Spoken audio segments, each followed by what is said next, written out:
Hi, so we have in front of us a master lock. Now, in order to open this, I will show you the process.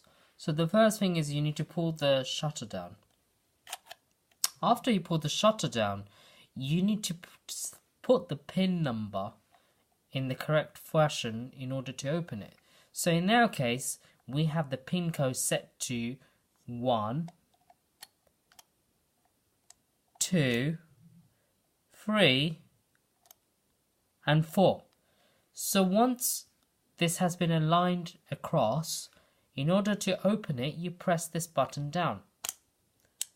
Once you press the button down, the compartment opens.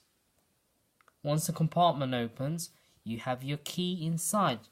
Grab the key, close the compartment, and before you go away, make sure you randomize this and check it's locked. Then close the compartment. And there you go. That's how you use the master lock to grab your keys or valuables.